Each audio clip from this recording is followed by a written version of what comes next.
Это обзор чрезвычайных происшествий в студии Александр Хавренко. Два жителя столицы стали жертвами мошенников в интернете. В первом случае 19-летний молодой человек нашел объявление на сайте о продаже автомобиля Toyota Prius за 210 тысяч рублей. Покупатель позвонил по указанному в объявлении номеру. Лжепродавец сообщил, что автомобиль находится в Алдане и осмотреть машину можно будет завтра в Якутске. Потерпевший и продавец договорились о внесении предоплаты в размере 24,5 тысяч рублей. После того, как заявитель перевел деньги на карту мошенника, продавец автомобиля перестал отвечать на звонки. Во втором случае потерпевшая на бесплатном сайте Юла нашла объявление о продаже щенка за 10 тысяч рублей.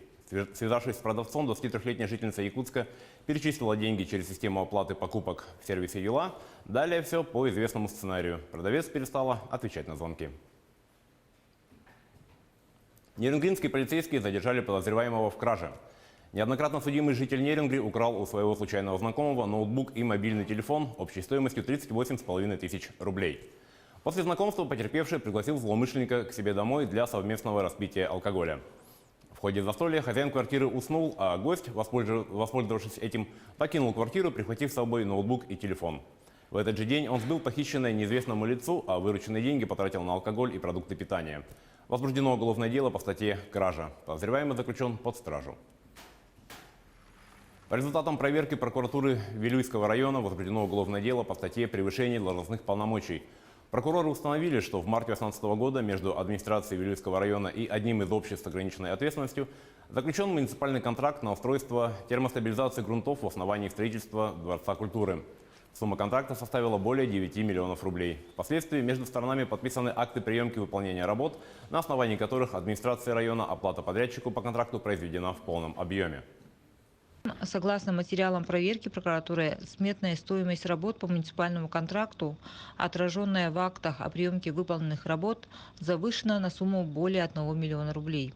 Путем использования подрядчиком для принудительного промораживания грунта, не предусмотренных проектной документацией и не отвечающих установленным требованиям материалов.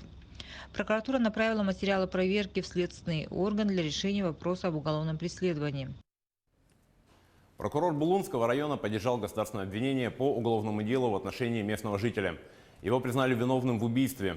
В начале октября 2019 года подсудимый в ходе совместного распития алкоголя с одним из младших братьев-близнецов в результате ссоры на почве ревности принес из дома ружье и выстрелил в голову брата. В результате ранения потерпевший скончался на месте происшествия.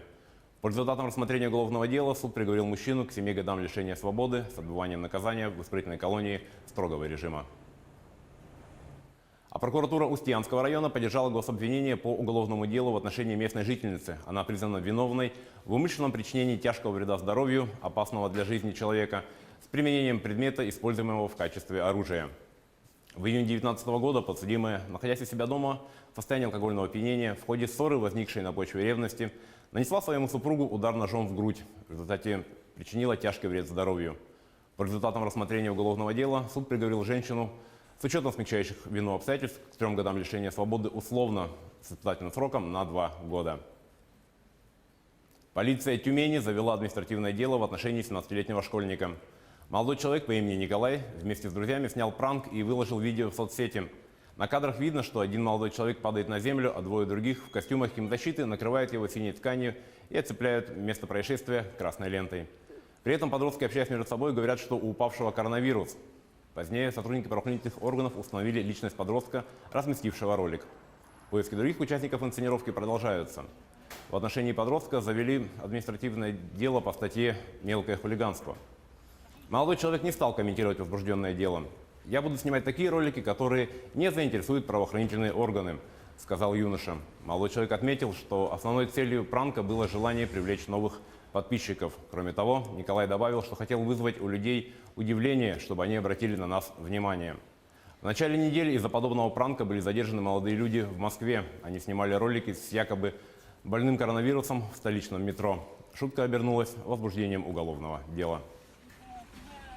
На этом наш выпуск подошел к концу. О чрезвычайных происшествиях в мире, в стране и республике мы расскажем в следующих выпусках новостей.